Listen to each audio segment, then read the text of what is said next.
They say kindness costs nothing. But for Lily Thompson, it cost her last $5. On a rainy Tuesday morning, in a quiet corner diner where dreams often died beneath flickering lights, she offered a cup of coffee to a trembling old man. What she didn't know was that her small act of warmth would change her life forever. Because that man, hidden behind wrinkled clothes and tired eyes, wasn't just anyone. He was Richard Hall, a billionaire in disguise, searching for something money could never buy: human kindness. And that single coffee would start a story the world would never forget. The morning was gray, and the rain outside painted streaks on the diner's glass windows. Lily Thompson wiped the counter with the same old rag she'd used for 3 years. 26 years old, working 2 jobs, and still barely making rent. Yet every morning, she smiled. She had learned early that life wasn't fair. But it was easier to face unfairness with a kind heart than a bitter one. "Morning, Lily," called out Sam, the cook behind the counter. His apron was stained, his eyes heavy from the overnight shift. "Morning, Sam," Lily replied, forcing cheer into her voice. "You want your usual heart attack breakfast before the rush starts." He laughed. "If I die from bacon, I'll die happy." Lily grinned, but her eyes wandered to the door every few minutes, watching as people hurried by with umbrellas and better lives. She dreamed of college, of opening her own bakery someday, but dreams were luxuries she couldn't afford. Then, just past 9 a.m., the diner bell jingled softly. An old man shuffled in, wet, tired, and wearing a frayed coat that looked 2 decades old. His shoes squeaked with every step. The other customers turned away. Some wrinkled their noses. Lily didn't. She saw the way his hands trembled, how his eyes carried exhaustion rather than hunger for pity. "Good morning, sir," she said warmly. "Can I get you a seat by the window?" He nodded slowly, his voice rough. "Just a coffee, please." "Black, that's all I can afford today." Lily's heart ached. She had only $6 left in her apron pocket, barely enough for her bus ride home. But as she looked at the old man, she made a decision she didn't have to think twice about. When he reached into his coat for coins, she placed a gentle hand on the table. "It's on me," she said softly. "Just sit and get warm, okay?" The man froze, his eyes narrowing in confusion. "Why?" She smiled. "Because everyone deserves a little kindness once in a while." He stared at her for a long moment, as if memorizing her face. Then, quietly, he said, "You remind me of someone I once knew." Lily didn't ask who. She just brought him his steaming coffee, poured with extra care, and left him in peace.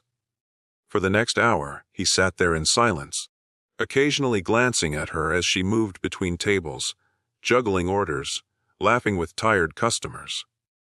There was something genuine about her, something rare. When the man finally rose to leave, he placed a folded napkin on the counter. "Thank you, miss. The world needs more people like you." Lily smiled as she cleared his cup, but when she unfolded the napkin later, her breath caught. Inside was a short note written in careful, elegant handwriting. "Kindness is wealth the poor can afford, and the rich can't buy. R.H."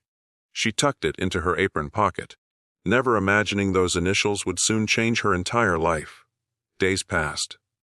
Life went on. Lily forgot about the old man. At least, she thought she had. The napkin stayed in her locker, a quiet reminder that her small actions mattered. Then one Friday afternoon, everything changed.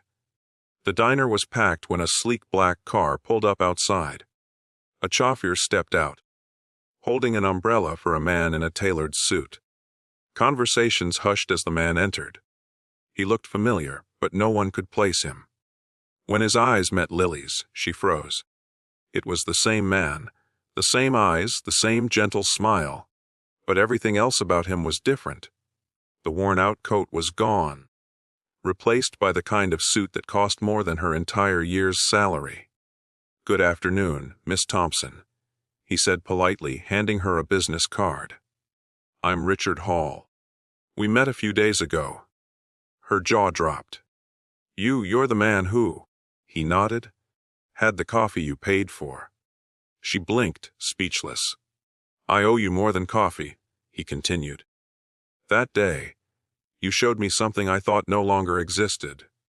I've been searching for someone genuine, someone who still believes in kindness, even when the world gives nothing in return.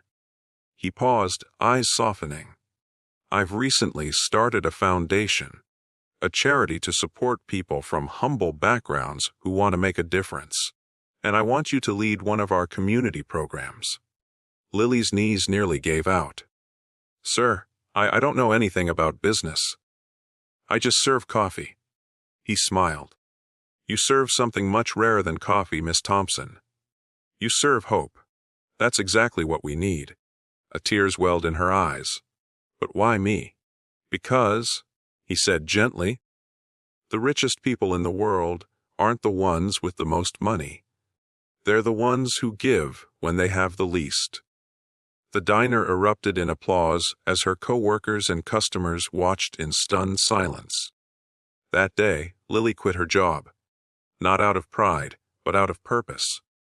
Under Richard's mentorship, she began working for his foundation, helping single mothers, underprivileged students, and the homeless find opportunities.